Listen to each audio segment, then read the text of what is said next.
السلام علیکم ورحمۃ اللہ وبرکاتہ۔ الحمد للہ رب العالمین والصلاة والسلام على اشرف الانبیاء والمرسلین وخاتم النبیین محمد وعلى آلہ وصحبہ ومن تبعهم بإحسان ودعا بدعوتهم إلى يوم الدين. أما بعد فأعوذ بالله من الشيطان الرجيم. بسم الله الرحمن الرحيم. قال الله تبارك وتعالى: لقد كان لكم في رسول الله أسوة حسنة لمن كان يرجو الله واليوم الآخر وذكر الله كثيرا. وقال النبي صلى الله عليه وسلم: لا يؤمن أحدكم حتى يكون هواه تبعا لما جئت به، أو كما قال عليه الصلاة والسلام. میرے محترم بزرگوں، عزیز دوستوں، دینی اسلامی بھائیوں، اللہ رب العالمین کا احسان عظیم ہے کہ اللہ رب العالمین نے ہم کو محمد عربی صلی اللہ علیہ وسلم جیسا پیغمبر اور خاتم النبیین عطا فرمایا، اور اللہ رب العالمین کا احسان ہے کہ اللہ رب العالمین نے ہم کو محمد عربی صلی اللہ علیہ وسلم کی امت میں پیدا فرمایا، جس کی امت میں پیدا ہونے کے لیے انبیاء بھی تمنا کیا کرتے تھے، اور نبی کریم صلی اللہ علیہ وسلم رحمت للعالمین ہیں، شفیع المذنبین ہیں۔ نبی کریم صلی اللہ علیہ وسلم جب ہر شخص نفسی نفسی پکار اٹھے گا، اس وقت بھی نبی کریم صلی اللہ علیہ وسلم فرما رہے ہوں گے: امتی امتی، میری امت کا کیا بنے گا؟ اور آپ صلی اللہ علیہ وسلم فرماتے ہیں کہ میں اپنی امت کے گناہ گاروں کے لیے شفاعت کرنے والا بنایا گیا۔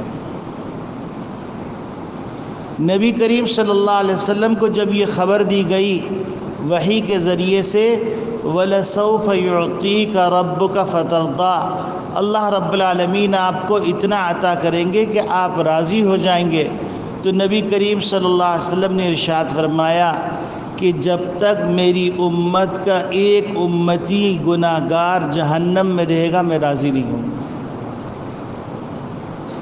تو نبی کریم صلی اللہ علیہ وسلم پر ہم جتنا درود بھیجیں کم ہے، کہہ دیجئے صلی اللہ علیہ وسلم۔ نبی کریم صلی اللہ علیہ وسلم ایسے عجیب اور اتنی عظمت والے نبی ہیں کہ نبی کریم صلی اللہ علیہ وسلم پہ درود بھیجا جا رہا ہے اور اس کا ثواب درود بھیجنے والوں کو مل رہا ہے۔ یعنی ایک دفعہ درود بھیجا، 10 رحمتیں نازل، 10 درجات بلند، 10 گناہوں کی بخشش۔ درجات کی بلندی ان لوگوں سے پوچھئے جو سرکاری ملازمین ہوتے ہیں اور وہ ایک ایک گریڈ کے حصول کے لیے پوری لابنگ کرتے ہیں کہ 19 گریڈ میں پہنچ جاؤں، 20 گریڈ میں پہنچ جاؤں، 21 گریڈ میں پہنچ جاؤں۔ اوپری سطح سے لے کے نچلی سطح تک پوری لابنگ کی جاتی ہے، اور نبی کریم صلی اللہ علیہ وسلم کا صدقہ دیکھیے کہ آپ کو بغیر لابنگ کے چپکے سے آپ نے کہہ دیا صلی اللہ علیہ وسلم، اللہ رب العالمین نے 10 درجات بلند کر دیے، کسی لابنگ کی ضرورت نہیں، صرف اپنے نبی پر۔ اچھا، پھر اللہ رب العالمین کا احسان دیکھیے کہ اللہ رب العالمین نے وضو بھی شرط نہیں رکھا، قبلہ روح ہونا بھی شرط نہیں رکھا، لیٹا بیٹھنا اٹھنا رکوع سجدہ بھی شرط نہیں رکھا، جس حالت میں حتیٰ کہ بھولے سے بھی تم نے درود بھیج دیا وہ بھی کب شمار کر لیے جائے۔ تو یہ نبی کریم صلی اللہ علیہ وسلم کی رحمت للعالمین ہونے کی دلیل ہے۔ نبی کریم صلی اللہ علیہ وسلم کو بھیجا کیوں گیا ہے؟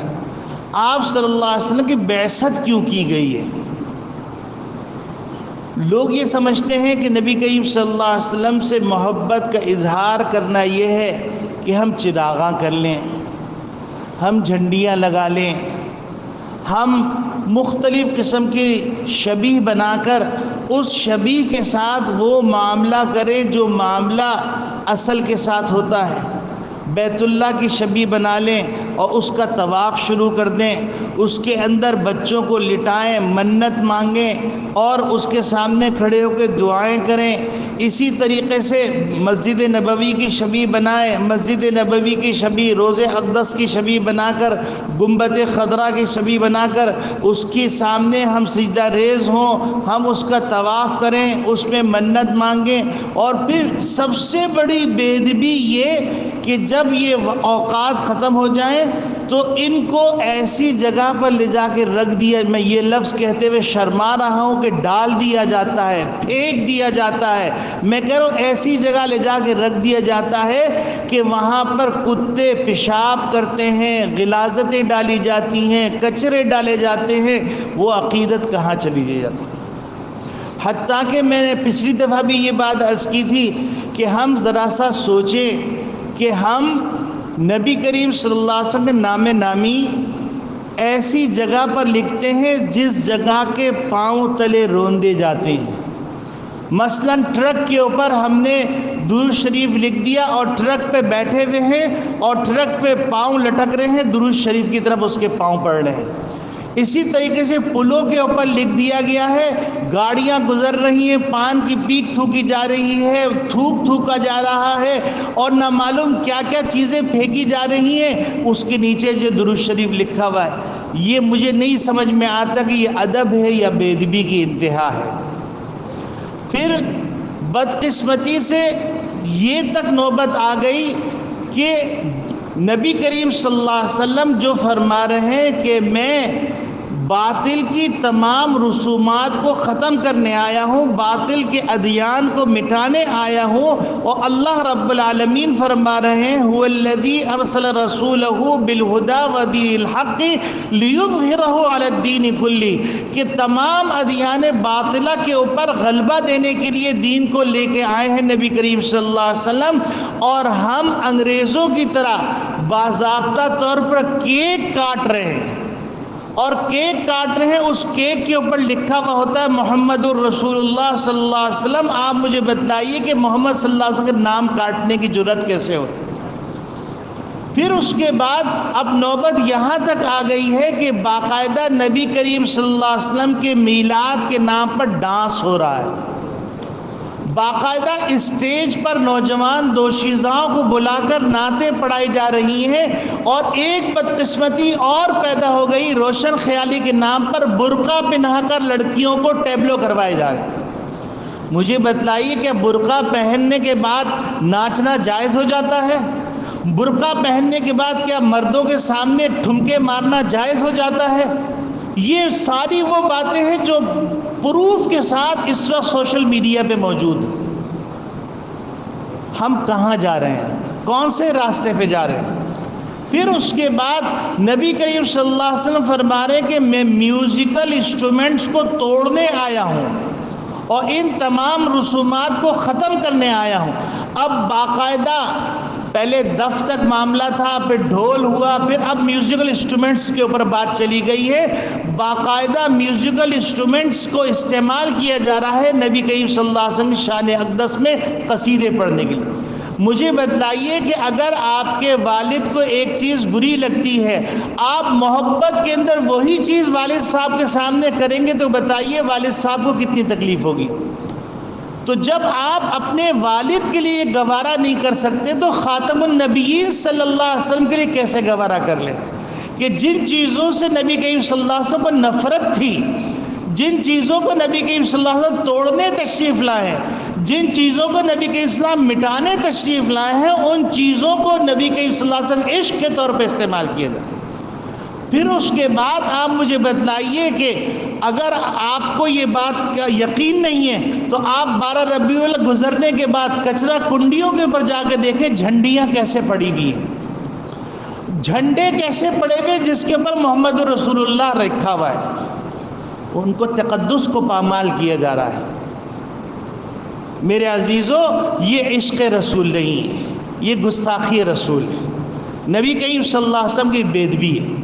پھر آپ مجھے بتائیے کہ نبی کریم صلی اللہ علیہ وسلم فرما رہے میری آنکھوں کی ٹھنڈک نماز کے اندر ہے، اور میلاد النبی کے نام پر تیاری کرتے ہوئے ظہر کی نماز گئی، عصر کی نماز گئی، مغرب کی نماز گئی، عشاء کی نماز گئی، اس کے بعد مقررین آئے اور مقررین نے آ کے پوری رات تک تقریریں، نعتیں اور مختلف قسم کی من گھڑت روایتیں نقل کری، اور فجر کی اذان کے وقت سب اپنے گھروں میں جا کے سو گئے۔ یہ کیسا عشق رسول ہے؟ یہ بے ادبی نہیں تو کیا ہے؟ یہ گستاخی نہیں تو کیا ہے؟ بے حرمتی نہیں تو کیا ہے؟ عشق رسول کیا ہے؟ وہ قرآن سے پوچھئے۔ قرآن کہہ رہا ہے قُلْ إِن كُنتُمْ تُحِبُّونَ اللَّهَ فَاتَّبِعُونِي، تم اللہ کے محبوب بننا چاہتے ہو، رسول اللہ سے عشق کرنا چاہتے ہو، تو میرے نبی کی پیروی کرو۔ میری نبی کی پیروی کے اندر اتنی تاثیر ہے، اتنی تاثیر ہے، اتنی تاثیر ہے کہ فرعون کے جادوگر مقابلہ کرنے آئے تو انہوں نے سوچا کہ مقابلے میں ایک جیسا لباس ہونا چاہیے۔ حضرت موسیٰ ہم جیسا لباس نہیں پہنیں گے، چلو ہم موسیٰ جیسا لباس پہن لیں۔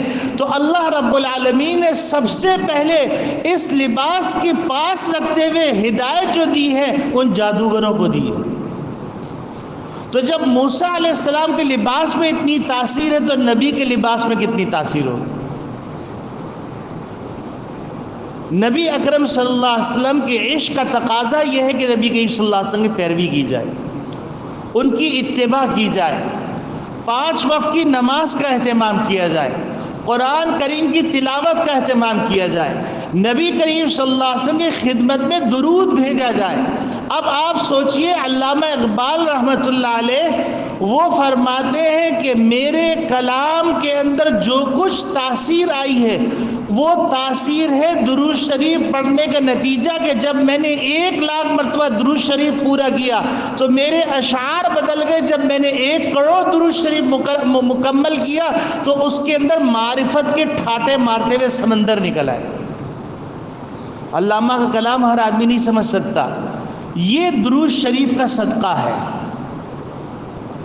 حتیٰ کہ علامہ بصیری رحمۃ اللہ علیہ جب ان کے اوپر فالج کا حملہ ہو گیا اور وہ معذور ہو گئے اور اپنے طور پر کوئی کام نہیں کر سکتے تھے، علامہ بصیری رحمۃ اللہ علیہ نے نبی کریم صلی اللہ علیہ وسلم کی شان اقدس میں ایک قصیدہ پیش کیا جس کو قصیدہ بردہ شریف کہتے ہیں۔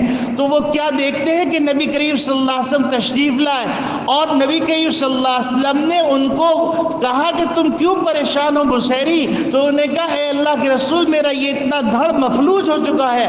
آپ صلی اللہ علیہ وسلم نے اپنے دست مبارک سے اس کے اوپر ہاتھ پھیرا اور ایک چادر عطا کی، تو جب ان کی آنکھ کھلی تو پورے کمرے میں مہک پھیلی ہوئی تھی اور سینے کے اوپر چادر رکھی ہوئی تھی، ان کا پورا وجود مکمل صحیح ہو چکا۔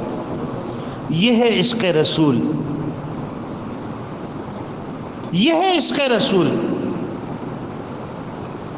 میرے عزیزو، نبی کریم صلی اللہ علیہ وسلم کے بارے میں اللہ رب العالمین فرما رہے ہیں، ہم اور آپ اور تمام انسان اس بات کے معترف ہیں، اس بات کا اعتراف کرتے ہیں، اس کائنات کے خالق اور مالک اور پالنہار اور مربی اللہ رب العالمین۔ جب اللہ اس پورے کائنات کے خالق ہیں تو اللہ کو حق حاصل ہے کہ اللہ بتائے کہ تم کو کیسے چلنا ہے، کیسے نہیں چلنا ہے، اور اس کا ذریعہ اللہ رب العالمین نے کتابوں کی شکل میں اور پیغمبروں کی شکل میں جاری فرمایا کہ میں کیا چاہتا ہوں وہ میں قرآن میں بتاؤں گا، میں کیا چاہتا ہوں میرے پیغمبر تم کو آ کے بتائیں گے۔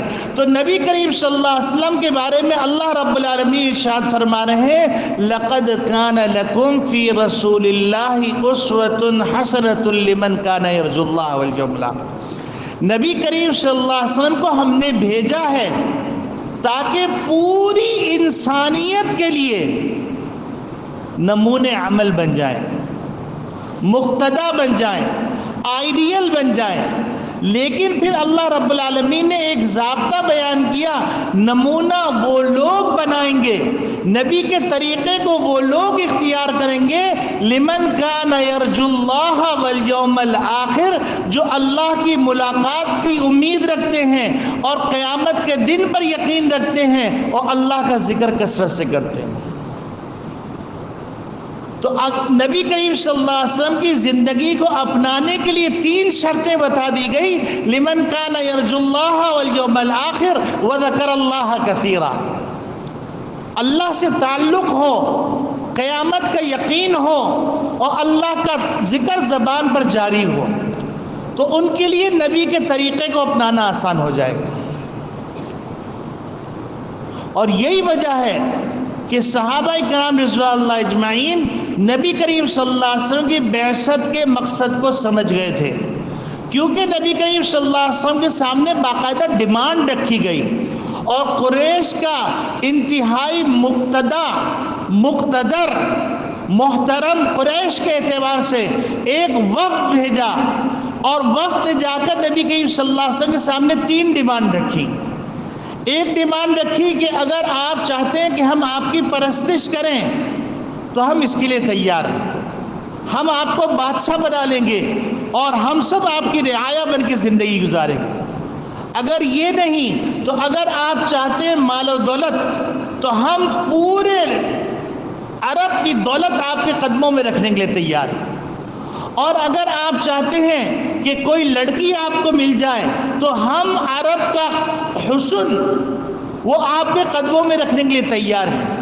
نبی کریم صلی اللہ علیہ وسلم فرمایا، میرے ایک ہاتھ میں سورج رکھ دو، ایک ہاتھ میں چاند رکھ دو، قسم خدا کی میں جس مقصد کے لیے آیا ہوں، دین کی دعوت دینے کے لیے، معبودان باطلہ کی برائی کرنے کے لیے اور ادیان باطلہ کے رسومات کو مٹانے کے لیے میں اس دعوت سے باز نہیں آؤں. نبی کریم صلی اللہ علیہ وسلم نے اپنی بعثت کا مقصد واضح طور پہ بیان فرما دیا. تو میرے عزیزو، آج ہم نیت کرتے ہیں اور عشق رسول کے لیے کچھ کرنے کی ضرورت نہیں ہے، عشق رسول کے لیے نبی کا طریقہ اپنانے کی ضرورت ہے. عاشق جو ہوتا ہے، ان المحب لمن یحب یطیع، عاشق جو ہے وہ اپنے محبوب کی نقل کرتا رہتا ہے. لیلا نے مجنو، بہت سارے مجنو آ گئے تھے، لیلا جب کھانا بھیجتی تھی تو ہر مجنو دعویٰ کرتا میں سچا عاشق ہوں، وہ اس کا کھانا لے کے کھا جاتا. جو حقیقی مجنو تھا وہ جھاڑیوں کے اندر کافی دن سے فاقے میں پڑا ہوا تھا.